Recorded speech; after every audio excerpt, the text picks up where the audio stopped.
Hi, everybody. This is John Murphy at Murtech.com with your daily news update. Okay, I apologize for being about 30 minutes late on getting this started, but as I've been telling you here over the past few days, we took the kids on a little summer vacation down to Santa Claus, Indiana, and took them to an amusement park, Holiday World, Splash and Safari, and we kind of got held up, had to stop by Dollar General on the way back home and pick up some stuff. So I apologize again, but we're here now, and let's get this going. Okay, let's click on Murtech over on Rumble, and this is my Rumble channel. This is our live stream tonight, episode 1943. So let's jump into this. And I've had some chats. I replied to some of them. Let me pause this. Debbie BS joined us. Viper Senior was online, and hey, Debbie BS. Okay, so let's go ahead and close this out. Slide down here and click the Show More button to expand out the description box. We have information here from Bongino Report, Vince on Bongino Report. Let me jump back over here and check Dan Bongino. At the time this morning, yeah, for some reason he had his live stream yesterday on the 8th, but he didn't have a live stream today, so I just picked up information from the Bongino report. Vince, he always has good information. Also, ACLJ Sekulow, McWater's Effect, and Wendy Bell Radio. So let's go ahead and get this started here. See what Vince has to say. Okay, here we go. Should be starting up here at the 3 minute and 51 second mark.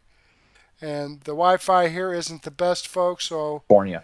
Let's go with it's another crazy day in California. Now, there is some disagreement among the election assessors right now about who has made it through to the final round in the gubernatorial race. But let me give you the New York Times count, because that's what we've been looking at each day here on the program. Here's what the New York Times says as of this morning, the gubernatorial primary. They say Javier Becerra is a lock to make it to the general election. But Steve Hilton still trailing at number 2 here, according to this data. Let me tighten it up so you can see it. They're at 25.1% right now. And then Tom Steyer is 22.4%. Now, I'm looking at a check mark next to Javier Bacaria's name. They should add a check mark next to Steve Hilton's name as well. Decision Desk HQ, another election assessor, has said that Steve Hilton does move on to the final round now. 83% of the votes are in. Just 83% after a week. It's been a full week now, and just 83% are in. That means Javier Becerra, Steve Hilton are both moving on to the November election. That is great news. That's wonderful news that Californians will have a real alternative here to the idiocy of the Democrats who continue to wreck the state. Now, don't underappreciate the extent to which California can rig the general election, and we could have all sorts of chaos there, obviously. But in the meantime, a glimmer of hope here that there could be a better path and California could be made great again. Steve Hilton and Javier Becerra will square off now in November. Good news there. Meanwhile, in the mayoral contest, well, it's a shitty story. Karen Bass and Nithya Raman are the top 2. They're destined now for the general election. Spencer Pratt fallen into 3rd place. And according to all of the available assessments, including common sense, you're just watching California, they're still ramming votes in as of today. You think those are going to help Spencer Pratt? There's going to be some late break for Spencer Pratt with all of the ballots that they're still accepting up to today? It's insanity. Spencer got robbed. And that's what I want to talk about with you now. How is it that California does all of this? Now, there's a lot of explanations for this. And for those of you who live in California, you are far too accustomed with it. If you know somebody who's ever lived in California, my buddy Larry O'Connor, for instance, he used to live in California. He said he's still getting notifications that his ballot has arrived at his address. What? His ballot never arrived at his address. He lives in Maryland. His ballot didn't arrive in Maryland. So his ballot arrived at some house in California. Did whoever receive it fill it out? It's madness. Lots of people who used to live in California are still receiving ballots, either to their actual home address where they live now or back in California to an old address. Just these things just keep showing up. They just keep sending them out. And are we to believe that everybody is being honest and only filling out a ballot with their name on it when they actually reside in California? The answer to that is obviously no. There are hijinks afoot, no question. Mickey Kaus used to work with me many years ago. Mickey Kaus has an interesting summary. He's a Californian. He's a Californian. He writes the following on X. He goes, for those dismissing the possibility of fraud in California's vote, please remember that key protections that we are told are built into the law turn out to be vaporous in practice, meaning meaningless. You need to sign it, they say. A mark or a slash will do. That's true. You could draw a happy face directly on the signature line, and that would count in California. You could do a little doodle. You could do a skyline. You could draw a palm tree. That's a signature in California. What's the point of a signature space if it doesn't in any way authenticate that you are who you say you are? What is this? You know, signature verification, which is already a crappy art form. Of course they should. Signature verification is idiocy. Signature verification is moronic. And here's why. You're going to trust some rando to do a signature match as they stare at a ballot and the signature that's on file? Good enough. You know what that leads to? Sometimes legitimate people who are legitimately signing will have their ballot thrown out on that basis. That's actually happened in real life. You know where that happened? Georgia. Black voters in particular were being disenfranchised if their signatures didn't match the signatures that were on file in the state of Georgia. That's true. They were being disenfranchised at a higher rate. And it kind of makes sense that your signature wouldn't match the signature on file over time. Because I don't know about you, anybody, hey, Chad, do you remember when you were 18 years old and you began using a signature in order to do anything official? Does your signature today look like the one that you started with? Does it? Josh, how old are you, Josh, right now? Come on, Josh. Josh is 30. Okay, Josh, tell me, does your signature today look exactly like the one when you started signing anything in your life? It absolutely does not. Okay, so Josh, no, it doesn't look anything like it. So this is the other side of it, where you have like a credible person, like who's really trying to cast their ballot, signing something, and then some rando just stares at it, goes, they don't match, and throws them out. That's where the election fraud could also happen, where you're looking at ballots and you go, well, I don't want to put this ballot in because they're voting for Trump or whatever. The signatures, they kind of look different. Throw that one out. You see the problem? It's a huge problem. So in Georgia, they fixed it. And here's how they fixed it. They said you have to write your state ID number on the ballot if you're submitting it by mail, or when you're in person, you have to present your ID to vote. Common sense stuff. What happened in Georgia? Voter enfranchisement went up. And authentic ballots, credible elections, the increase went up. And despite the claims by the left was claiming that if you compel people to write their state ID number or show their voter ID, if you compel them to do that, that's going to hurt black voters. This patronizing bigotry from the left. Black voters too stupid to get voter ID. Well, guess what happened? Black turnout went up under those circumstances. Fewer black votes were thrown out because of the left's insane election arrangements. It's just, the whole thing is so crazy. Every decent person should want a functional, credible election system. Indecent people want systems that you can exploit for power, for fraud. Back to what Mickey's writing about. So you got the signature situation where people can like literally write anything. So what is that? What's the point of a signature line? What a waste. We check those signatures, says an LA election worker. They don't. That's a lie. It must be postmarked by election day, they claim. Nope, that's not true. In fact, the fine print in the regulations and the California Secretary of State say that voters can self-date. They can just scribble whatever date they want on the outside of the envelope. What? Well, how does that work? So in the last week, as all these ballots are arriving, You telling me that nobody wrote a date on an envelope and then just submitted it on their own and submitted it after the election in violation of the law? But, they did write the date, the old date. They backdated it. And so it gets to count? That's insane. That's totally insane. That's California. Ballot harvesters must sign the ballot envelope is another claim they make in California. But guess what happens if they don't? They still count. The votes still count. That is a tremendous vector for fraud, shenanigans, and theft. And it's all happening in California. So if anybody ever asks you, like, what are the problems in California? Well, send them to this show. Just be like, well, Vince has a massive list. There's a massive list, and that's non-exhaustive. There's a million other ways there's problems in California. We just had a woman who was busted for paying homeless drug addicts $1, $2, a couple of cigarettes to get them to register to vote at her home address. And that's happening at scale in California. You know that. The ballot harvesting itself is one of the biggest problems in America. So California is a massive, massive issue. And it should not be in any way duplicated anywhere else in the country. In fact, we should shut it down entirely. And here's where I bring you some interesting news today. California U.S. Attorney Bill Asaley. We love talking about Bill. Bill's been doing some great work. Bill Asaley was just on with Glenn Beck. And Glenn asked him, what's happening here? Are we going to see any election fraud charges? And be still my beating heart. It was so good to hear Bill Asaley say, okay, I don't like telling people everything about this because, you can't control everything about the grand jury and what comes next. And I'm supposed to keep this as secret as possible. But here's some news for you. Watch this. You said you expect people to be charged. Can you say with what? And you feel confident enough you have enough evidence?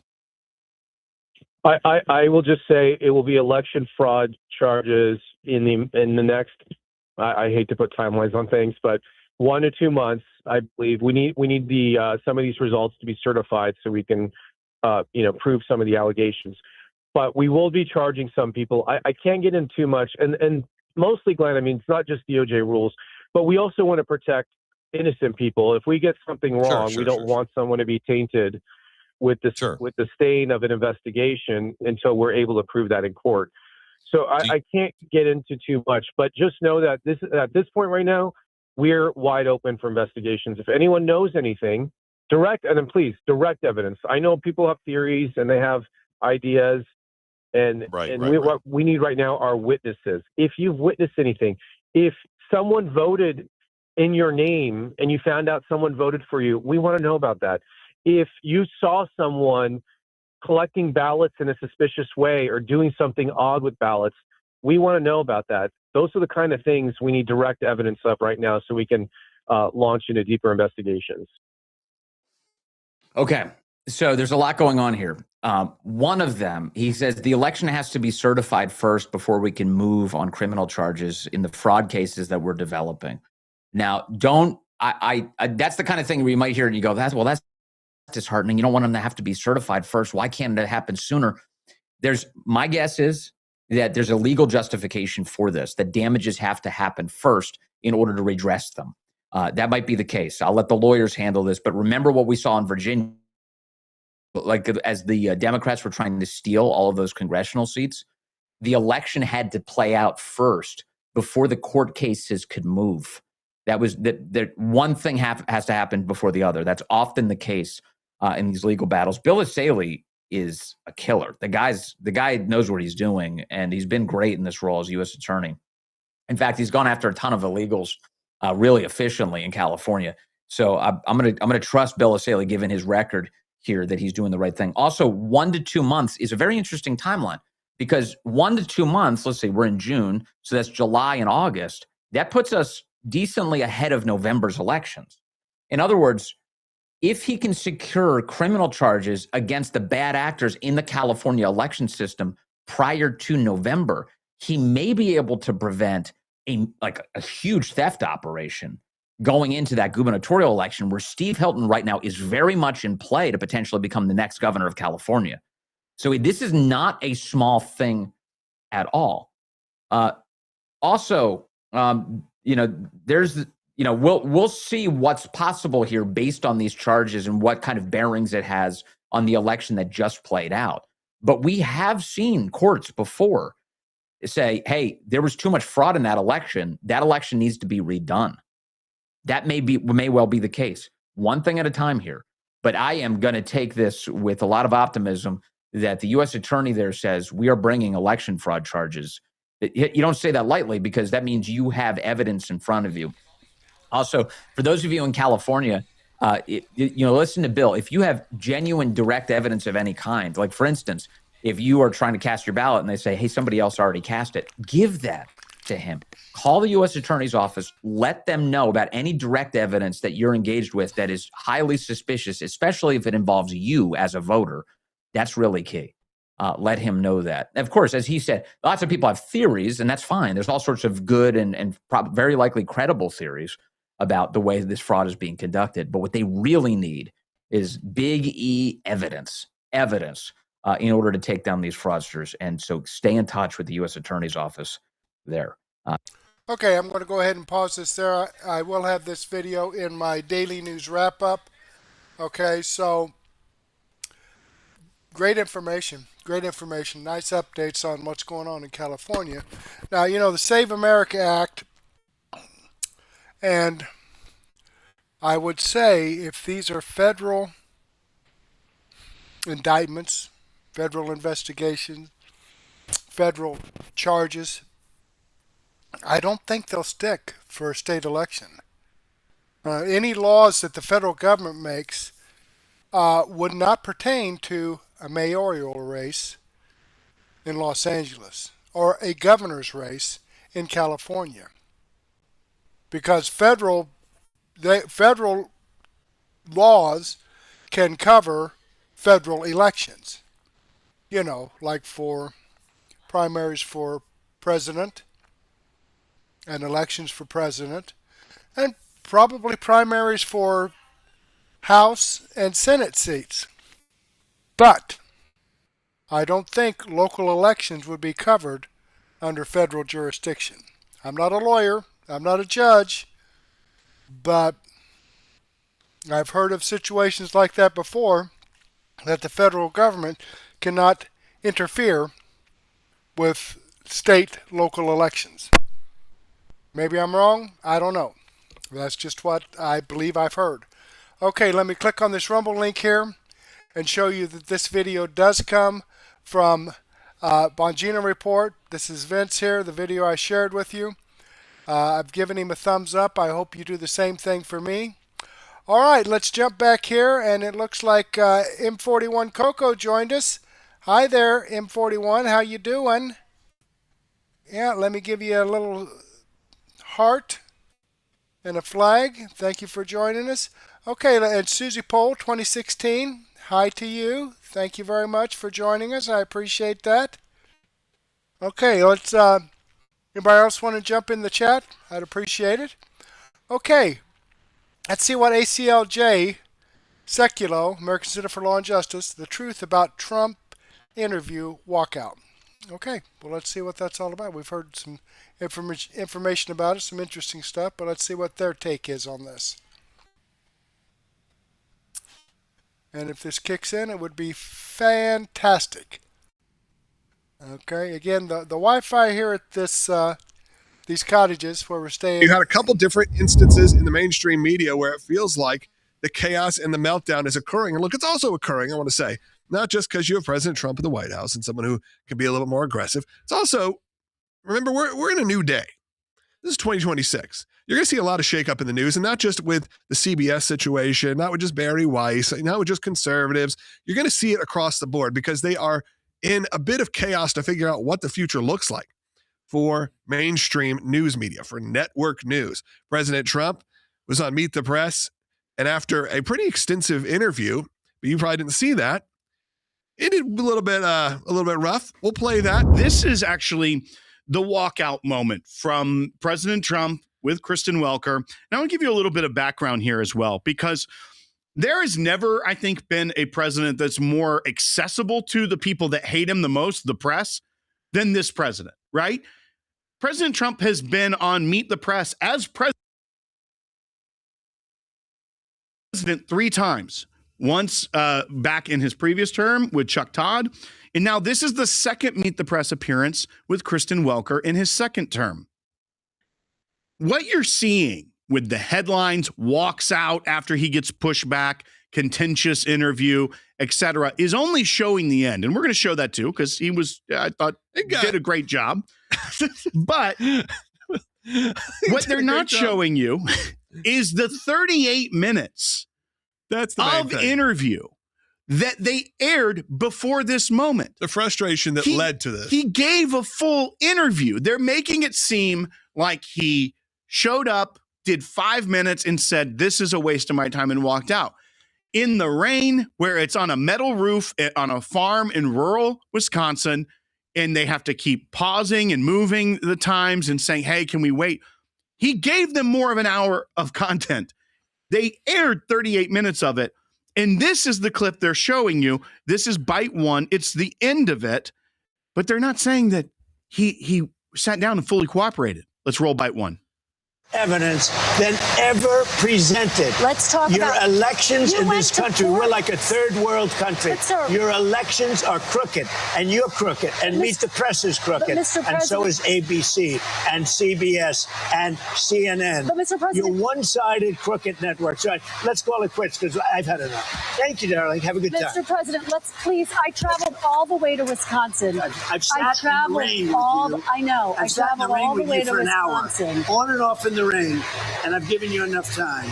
You ought to straighten out your press because you know what? Mr. A President, country can never be great with a dishonest Listen, press. we traveled all the way to Wisconsin for this interview. That self-importance of we traveled all the way to Wisconsin. Yeah, and he gave you the interview.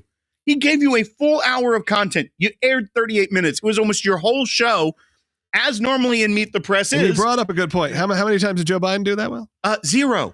Joe Biden sat with Meet the Press during his presidency 0 times. Yeah, I mean, but they're making it out like he's the villain. After 38 minutes, you start getting into it's just the nasty questions, which is what she was doing. So she pivoted to the got what she wanted. The gotcha questions after she went through the serious questions. And he said, "No, we're not doing this. I'm not going to relitigate these things. I'm not going to relitigate them with you specifically. So we've had enough here." And they play it like he didn't give them an interview. But in fact, he gave them more of an interview than any president usually does, time-wise. They did travel to Wisconsin. They got about an hour of an interview. They played, like Will said, about 38 minutes of that. And then at the end, they say, "Oh, see, he got up and just left." Yeah, that's the clip. It's false advertising about what actually happened. That's the truth. And that's become pretty common when it comes to President Trump trying to engage mainstream media, is that they just can't tell the truth. They didn't say, "Hey, before he got up, he did spend nearly an hour with us on the record that we've got, for you that we're going to show later today." It was like as if he sat down, got one question, and stormed out. But I think it also, this self-importance, it goes to the Scott Pelley thing. This is where he's talking now with the New York Times, lamenting about his firing, where he said nasty things about his boss in a meeting with multiple people. And they said, "You know what? You're not going to work here anymore." And here's how he... anyone who's listening to this, try that with your boss and see what happens here. Literally say, "You have murdered my job." That's what he said in the meeting, and he reiterated that later.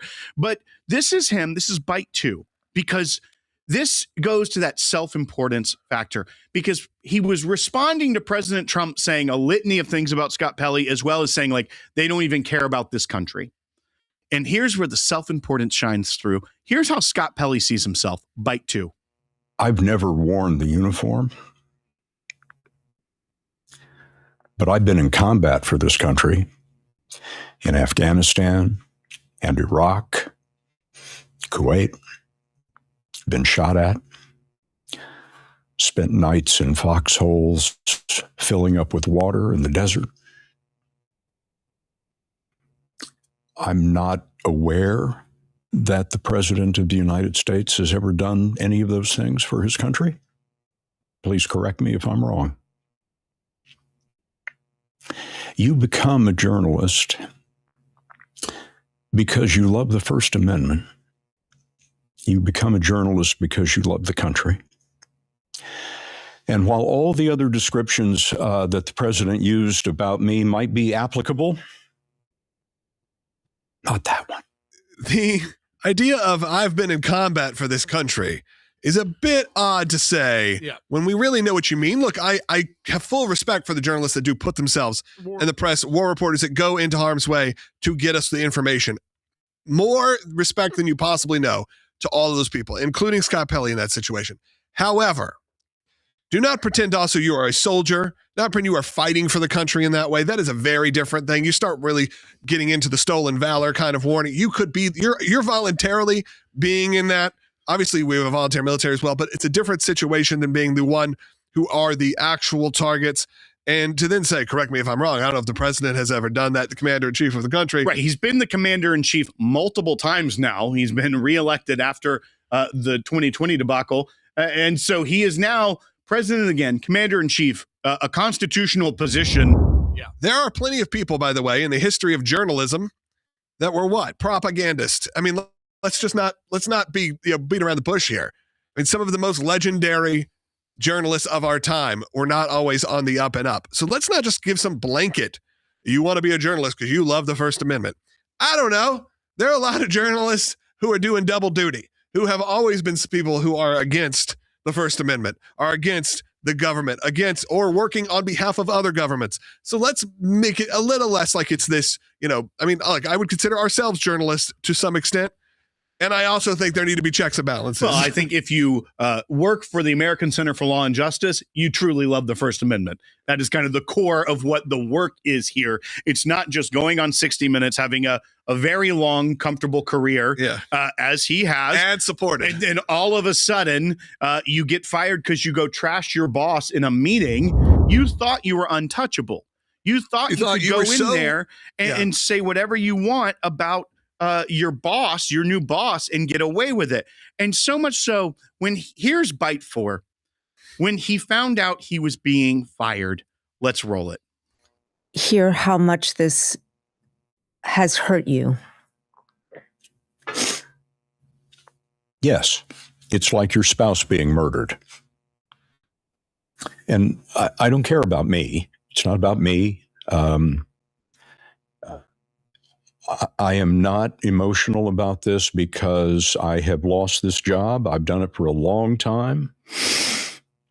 I've had the greatest experiences. But the people I leave behind treated in this way, that breaks my heart. And it's going to take me a long time to get over it, to be perfectly honest. It's almost a comedy routine. It is it's a job. Okay, you lost a job and let's talk to anyone who's actually had their spouse murdered. And let's see if you feel the same way about losing any job. I mean, how pretentious and ridiculous. I like Scott Pelley for his historical impact on journalism. I like 60 Minutes, but it's these kind of things that make you question all of it and everyone involved in these media outlets.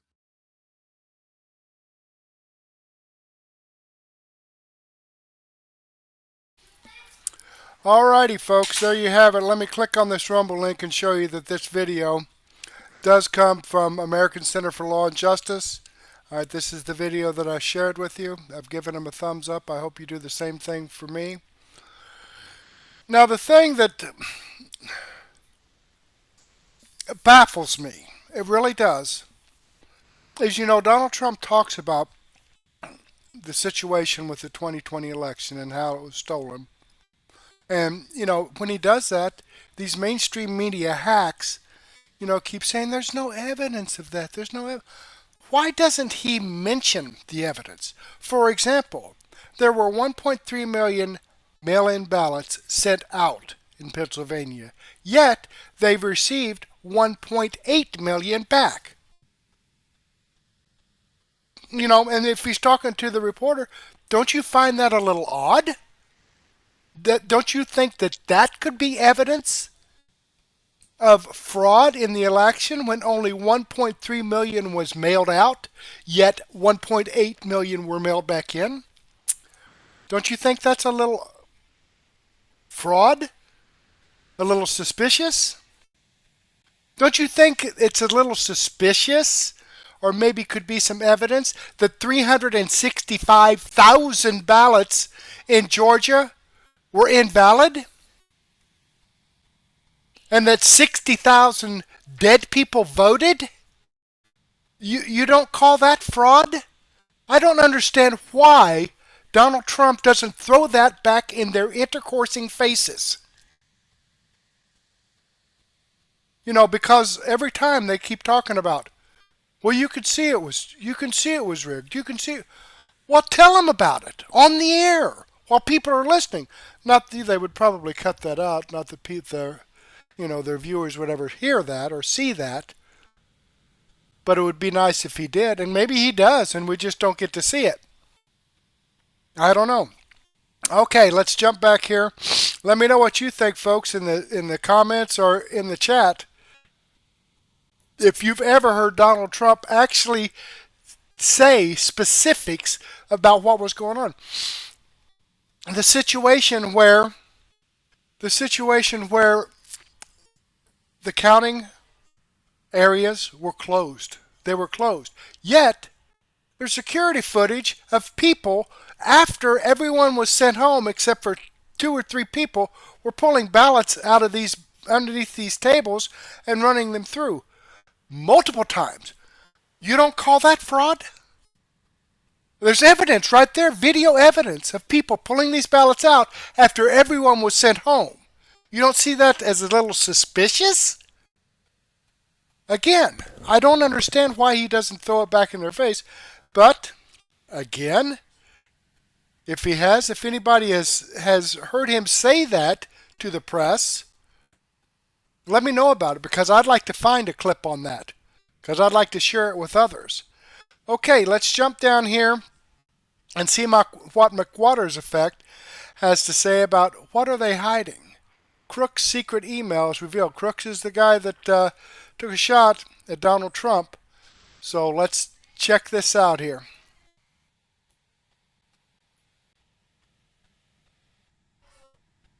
And again, the Wi-Fi here is not the best, so it takes a little bit of time for this to get going. Apologize for that. I'll be back home on Thursday. And of course, all of this is the result of a catastrophic failure by the Secret Service to protect President Trump. Inexcusable. The more we learn, the more outrageous it is. And you can be sure that Judicial Watch we've initiated a massive investigation into the Secret Service failure. We already have upwards of 20 open records investigations, requests at the federal, state, and local level over this shooting. Because I don't know about you, I don't trust the federal agencies, the FBI, the Secret Service, Department of Homeland Security, its mother agency, even Congress. What's up, everybody? Welcome to the channel. And today we're going to be talking about what Judicial Watch has put out when it comes to attempted assassination against Donald Trump back in 2024 in Butler, Pennsylvania. And this information's quite alarming and interesting also, because it looks like Thomas Crooks was actually in contact with the sheriff department in Butler County. And the thing is, when they investigated the FBI, they talked to one particular sheriff officer that talked to him or emailed him, and they have gotten 48 pages from this interview. And here's the thing, they have redacted a lot of it. I'm going to show you 3 pages that's online right now. You can go ahead and take a look at it. And while I'm showing it to you, I'll pause it so you could actually read it for yourself. And these pages came from Brianna Morello. Let's go ahead and take a look at it. First, we're going to take a look at the X post she put up. And she says, take a look. Judicial Watch received the heavy redacted documents on Thomas Crooks. A SWAT officer found a gray remote device with an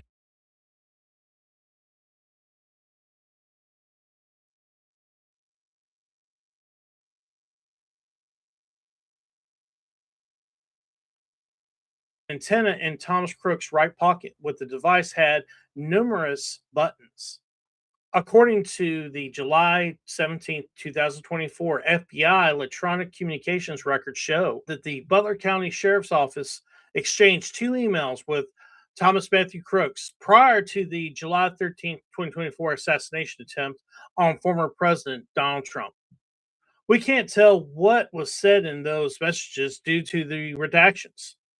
The documents describe those communications as unremarkable and beyond regular.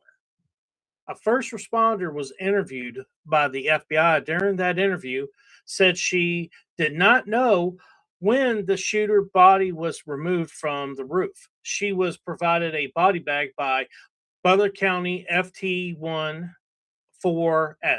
and later provided his bag to an individual from the FBI and U.S. Secret Service. She doesn't recall which agency. All right, now we're going to go ahead and take a look at the pages.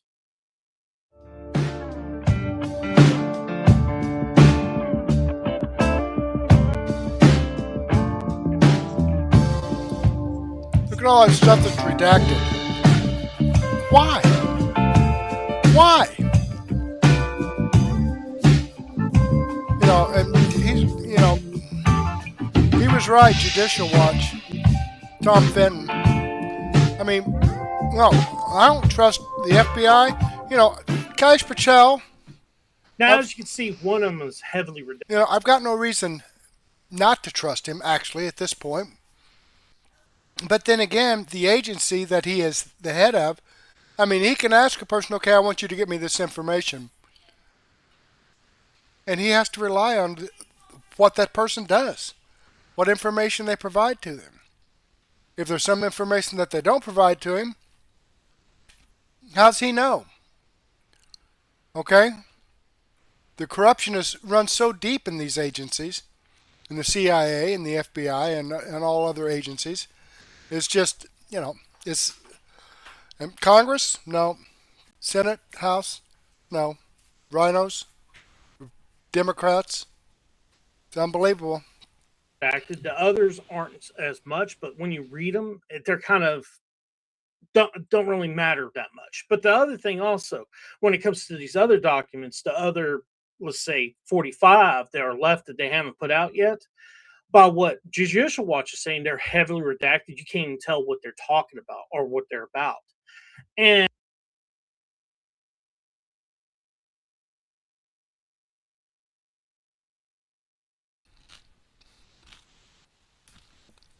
again, I'm not sure why this is hanging up like this.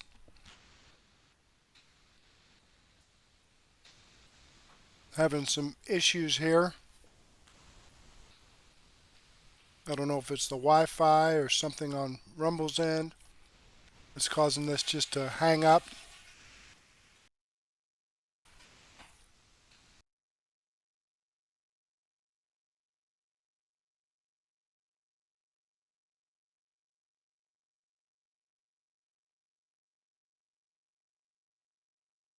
Let me do a refresh here and see if that helps. And of course, all of this is the result. other thing also, when it comes to these other come on, or what they're about. And unbelievable.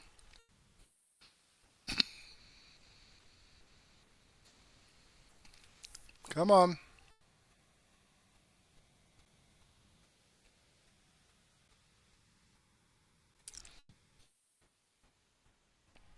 Okay, well, I'm in charge of the perimeter security, and particular perimeter security of the ARG building.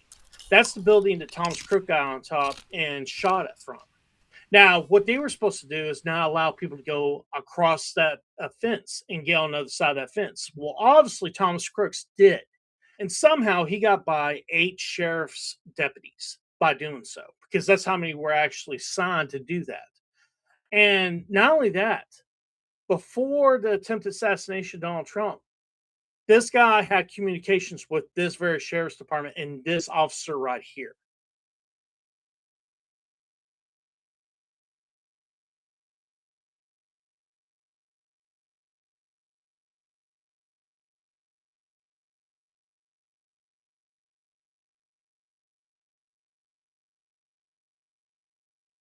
Come to on. me that they're withholding this.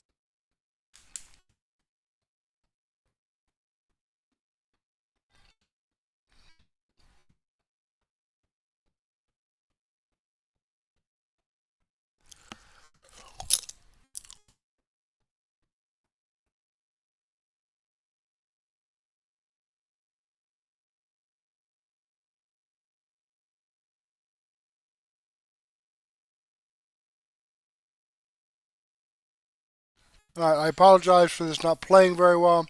The link to this video is in the description box below. If you want to click on that and check this out, is great information.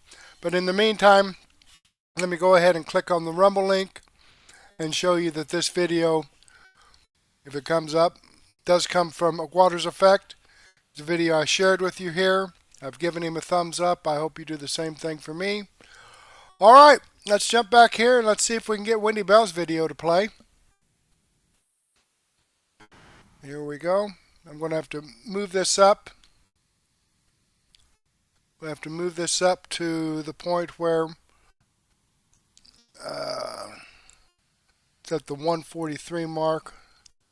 Let me get it up here to about where she gives their Pledge of Allegiance. Here again, if I can get this to play.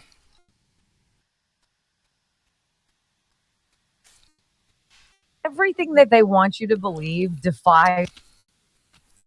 Oh.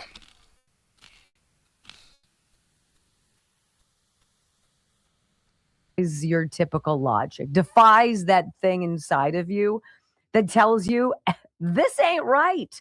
And they try to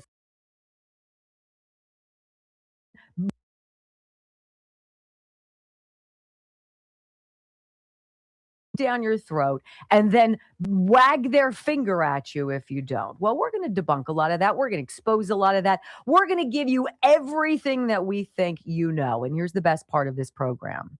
If you want our daily rundown, if you want in advance by hours, every single piece of sound, every website we use, all you have to do is go to locals.com and put in Wendy Bell Radio, and it's at your fingertips. Here, thank you for spending part of your day with me. It is my greatest honor to spend time with you.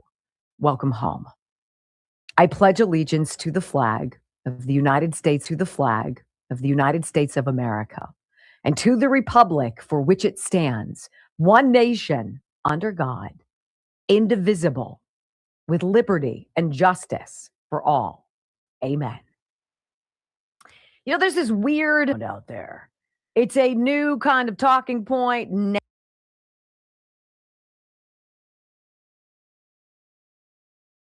Narrative that the deep state, leftist, hack, socialist, communist, Marxist people out there, they're all kind of the same, aren't they? They want you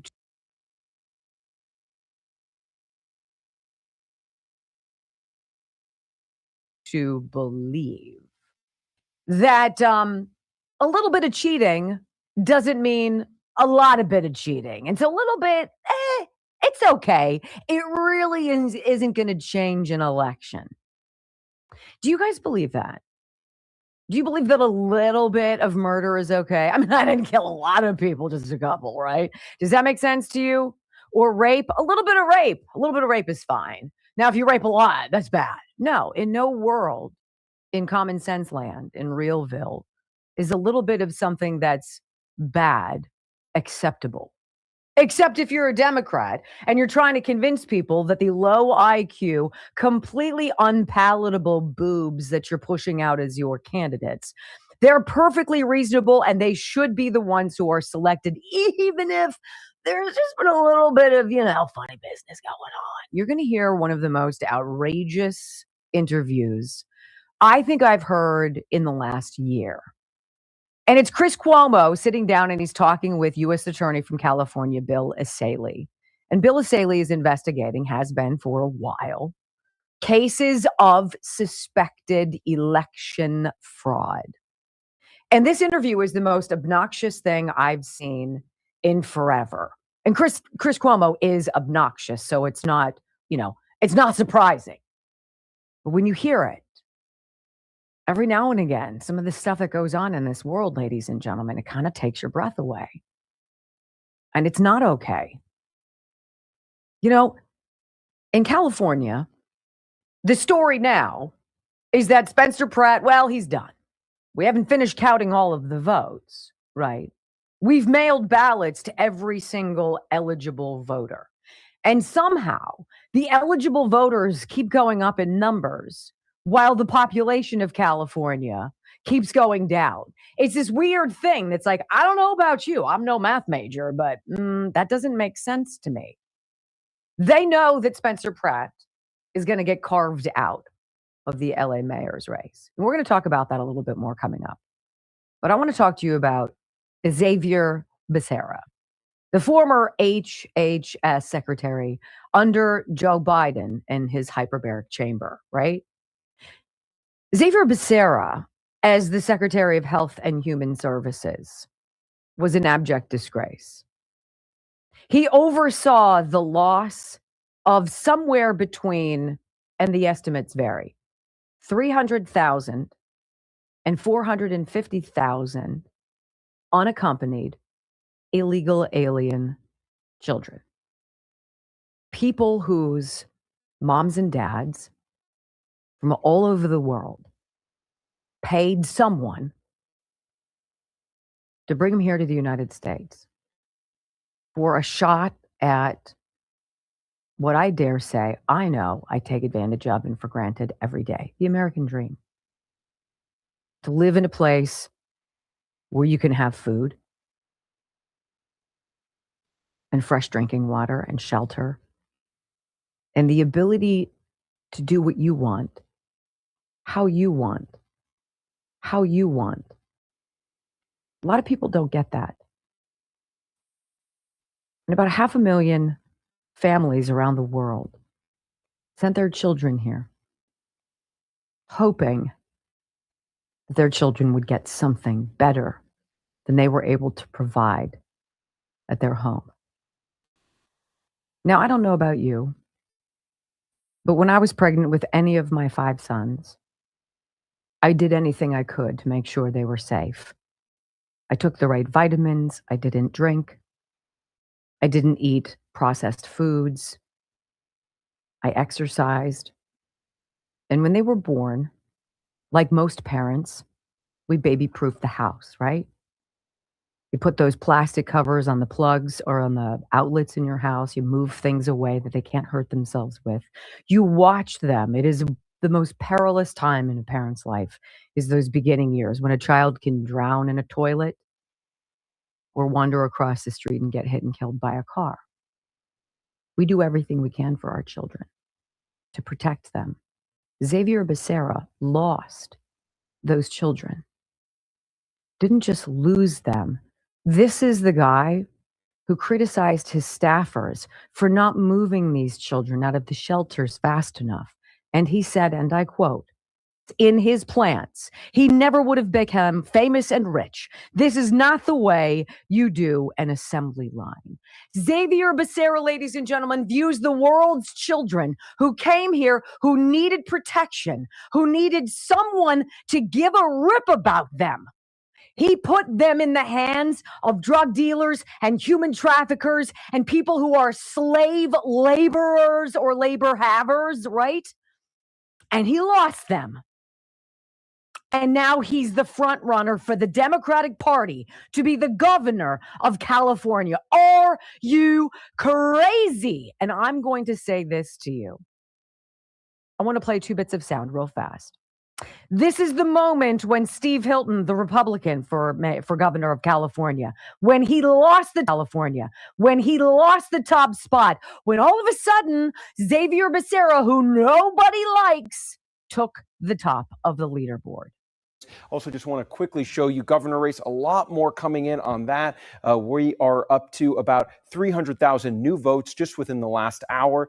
This is really tightening between Steve Hilton. Oh, just now live, Xavier Becerra just took the lead in the governor's race as we were live with you. You can see Steve Hilton with this latest drop almost 20,000 votes now behind Javier Becerra. So this is the first time that we have seen Javier Becerra out in front in the governor's race. Of course, there's still a lot left. 65% of the vote is what we're looking at right now. So there's lots of votes remaining, but it's been a very dynamic last hour in the governor's race, and you are seeing Javier Becerra pull out in front.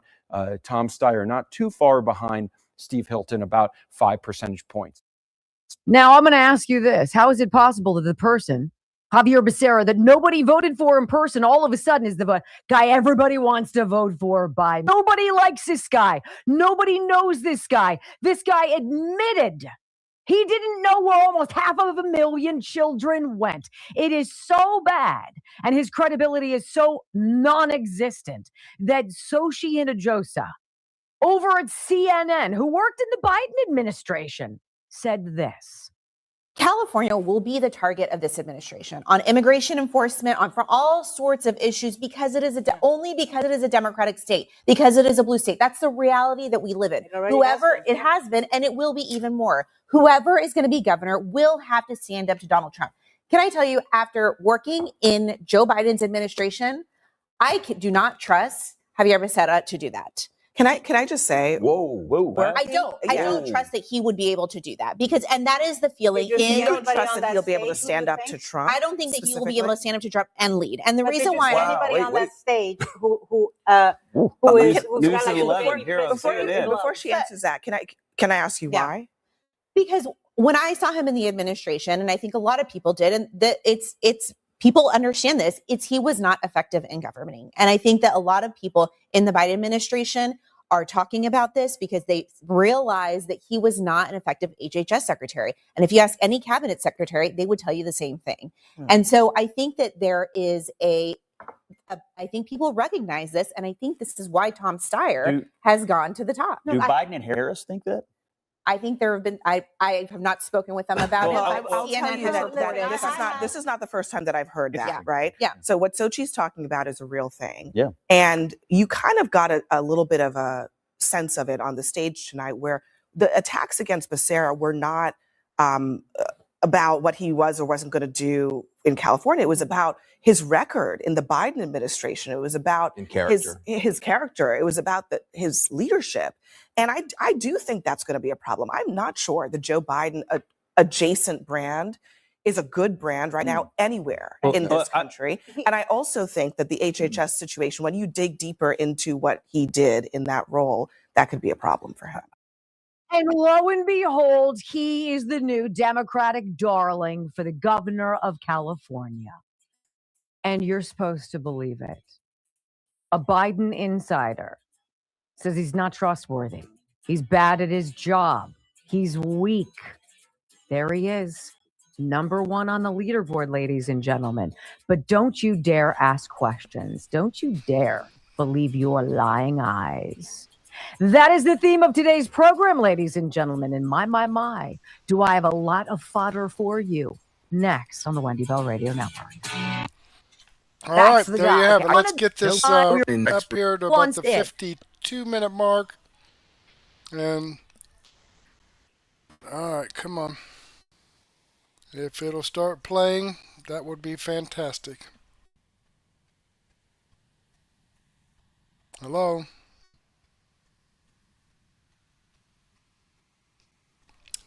Hello?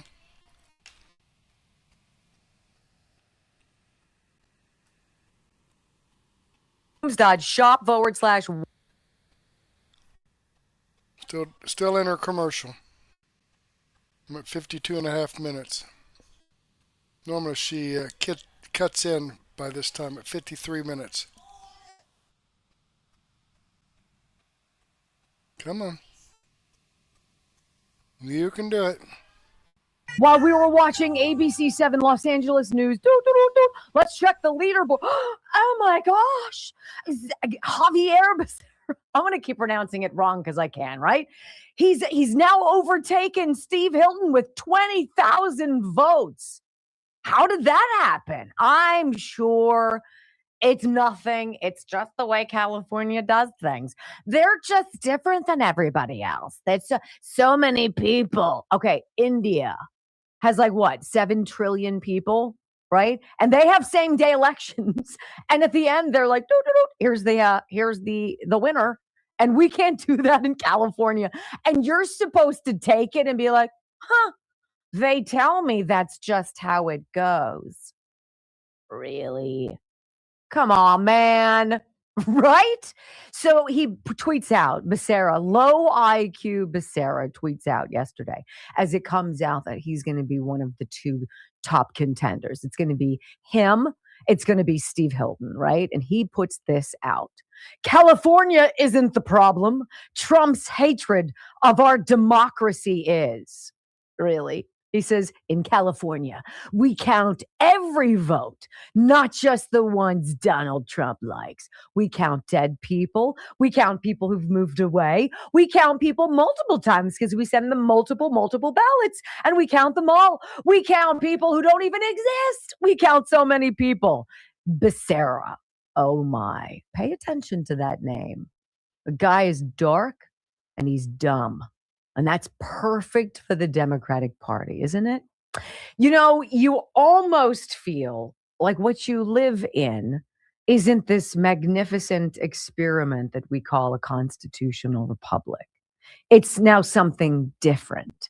And you'd be right to say that.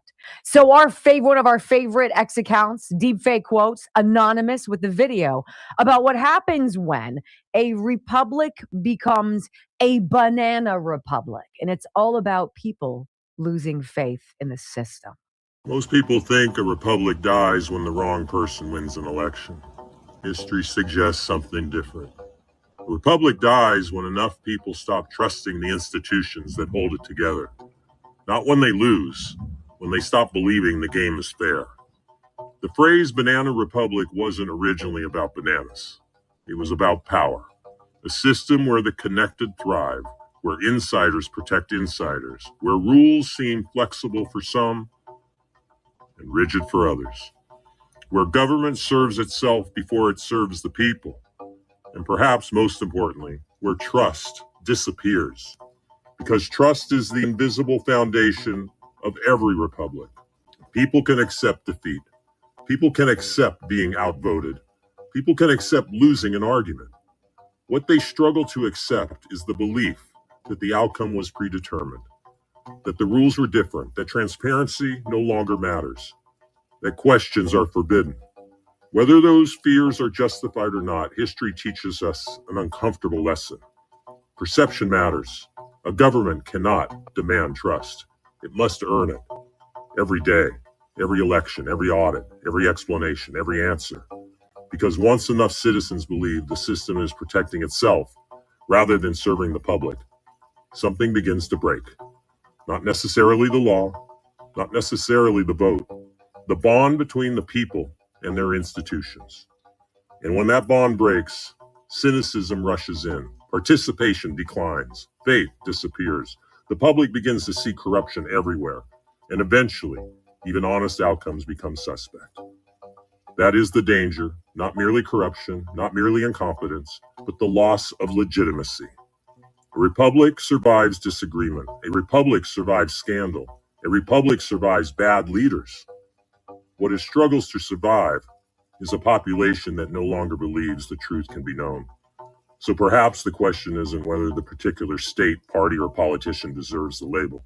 Perhaps the better question is this: what are we doing to make sure that people trust the system tomorrow more than they trust it today? Because the road to a banana republic does not begin with a single election. It begins the moment a government stops caring whether its citizens believe it. But there is a break the glass scenario, and there's many people that have a deep understanding of what it would look like if Democrats were locked out, and we're going to do everything to make sure that doesn't happen. As a governor, to say that, wouldn't you want the people of your state to select who should be? And you know what? If you got cut out, the people have the voice. The power rests with the people. This is why it's so concerning to me of how much damage he has done to our state. Isn't that amazing? Trust is the invisible foundation of every republic. It's the glue that binds us. But when you believe the outcome has been predetermined, that questions are forbidden, precious democracy unravels. Makes me wonder why the left has been so adamant that the GOP go on the record to say Joe Biden won the 2020 election. Because if that outcome was true, if that was what we, the people, actually voted for, they wouldn't be so horny for us to go on record and say so. They would know so. When we come back on the Wendy Bell radio program, we have every reason to be suspicious and to suspect that the people in charge in California have predetermined the outcome. Next. All right, folks, there you have it. I'm going to include this in my daily news wrap-up. So let me click on the Rumble link for now and show you that this video does come from Wendy Bell Radio. This is the video I shared with you. I've given her a thumbs up. I am following her channel. I hope you do the same thing for me. All right, let me, I'm going to have to, I closed my Murtech on Rumble page because I thought that may have been pulling some of the Wi-Fi, some of the transmission. So let's jump back here, click the show more box. First, let me open up the chat. Oh, there it is. It's open. Okay, what's going on here? I don't have any chats in here. That's interesting. Okay, but let me show you that the videos that I shared with you tonight are videos that I have the link to the videos in the description box. I don't know, I've kind of lost my place there. Also, the links to the channels here in the description box where you can go visit the that just amazes videos me. That amazes me. Wait a minute. It just amazes me that, oh, there they are. There they are. Okay, let me copy these chats in here. And, okay. Copy them into a comment. All right, and the videos that I did share with you. Oh, we got a comment from Viper Senior. Thank you very much, Viper Senior. Okay, the videos that I did share with you are videos that I've posted here on Murtech.com, where I have over 40 no-nonsense, common-sense, logic and truth videos. You know, the kind of information that you're not going to get from the mainstream media. And I think we've given you a couple examples of that. All right, I've got, I'd like to share all of this information with you, but unfortunately, I don't have the time to do so, and that's why I put together my Murtech Daily News Wrap-Up. It says I have 13 videos in my playlist. I'm going to add a few more, but I didn't have a chance to do that during the day today. So my actual Daily News Wrap-Up will probably start in about 30 minutes, about 11 o'clock Eastern Time, okay? And we'll get this going for you, so go ahead and take a break, grab a cup of coffee and a couple of donuts, or sandwich and a soft drink and a beer, maybe some wine and cheese and fruit, and meet me back here probably in about a half an hour, and we'll get this rolling for you.